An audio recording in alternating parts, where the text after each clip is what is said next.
আপনারা দেখছেন আল বারাকা Islamic TV, কোরআন ও সহিহ হাদিস ভিত্তিক একটি সুন্দর জীবনের জন্য।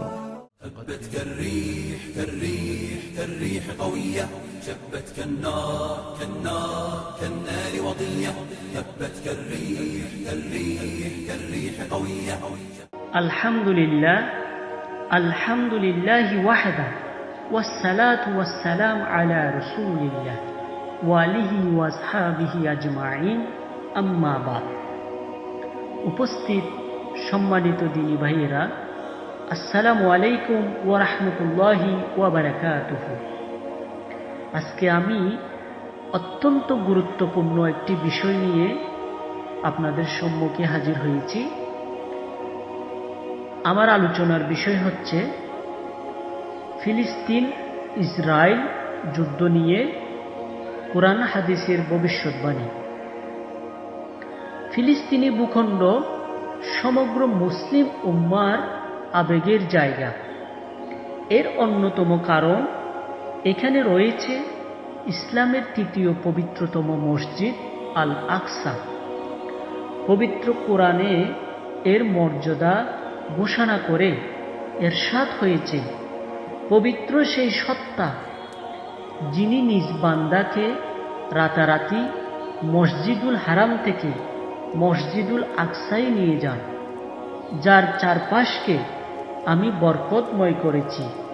সূরা বনী ইসরাইল আয়াত 1। ইসলামী দৃষ্টিকোণ থেকে মসজিদে আকসার মাহাত্ম্য অনেক উঁচুতে। এই বিষয়ে কারো কোনো দ্বিমত নেই। এর সংরক্ষণ, পবিত্রতা রক্ষা করা শুধু এখানকার বাসিন্দাদের জন্য নয়, বরং সমগ্র মুসলিম উম্মার উপর আবশ্যক। পবিত্র কোরআন ও হাদিসে বরকতময় এই ভূখণ্ডের গুরুত্ব ও মর্যাদা নিয়ে অসংখ্য বর্ণনা রয়েছে।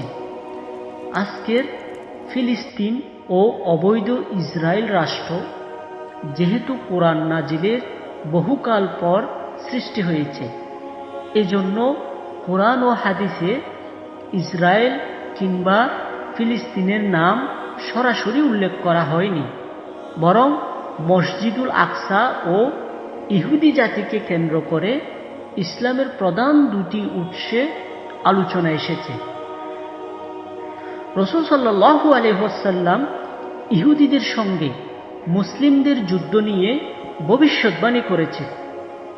এক হাদিসে রাসূল সাল্লাল্লাহু আলাইহি ওয়াসাল্লাম বলেছেন, কিয়ামত সংগঠিত হবে না যতক্ষণ পর্যন্ত মুসলমানরা ইহুদি সম্প্রদায়ের সঙ্গে লড়াই না করবে। মুসলমানরা তাদেরকে হত্যা করবে, ফলে তারা পাথর বা বৃক্ষের আড়ালে আত্মগোপন করবে। তখন পাথর বা গাছ বলবে, হে মুসলিম, হে আল্লাহর বান্দা, এই তো ইহুদি আমার পেছনে, এসো তাকে হত্যা করো। কিন্তু গারকাত গাছ এই কথা বলবে না, কারণ এটি হচ্ছে ইহুদিদের গাছ। সহিহ মুসলিম হাদিস 7075। শুধু ইসরায়েলের বর্তমান ইহুদিরাই নয়, এই অভিশপ্ত জাতিটি পৃথিবীর ইতিহাসের অনেক আগে থেকে জুলুম, নির্যাতন সহ নানা অপকর্ম করে আসছে।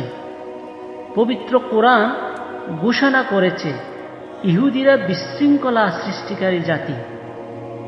যখনই তারা যুদ্ধের আগুন জ্বালায়, আল্লাহ তা নিভিয়ে দেন এবং তারা জমিনে ফিতনা, ফাসাদ ও গোলযোগ সৃষ্টির চেষ্টা চালায়। আল্লাহ বিশৃঙ্খলা সৃষ্টিকারীদেরকে ভালোবাসেন না। সূরা মায়েদা আয়াত 64। আল্লাহ তাআলা অন্যত্র বলেন, তারা ছিল নাফরমান ও সীমা লঙ্ঘনকারী। সূরা বাকারা আয়াত 61। হযরত আব্দুল্লাহ ইবনে মাসউদ রাদিয়াল্লাহু আনহু সূত্রে বর্ণিত, ইহুদি জাতি অন্তত 300 নবীকে হত্যা করেছে। তাফসিরে ইবনে আবি হাতেম।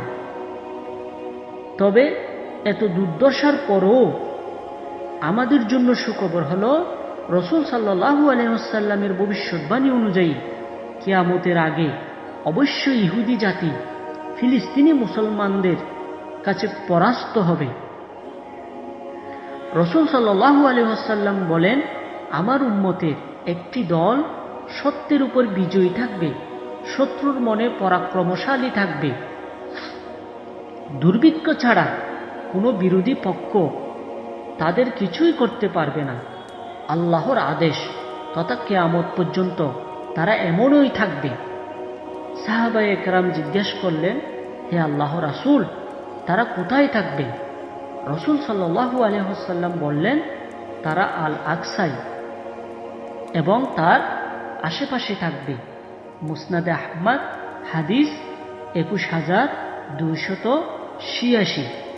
এখানে লক্ষণীয় বিষয় হচ্ছে, হাদিসে বর্ণিত সেই শাম দেশে সীমাহীন অত্যাচার নির্যাতন চলছে।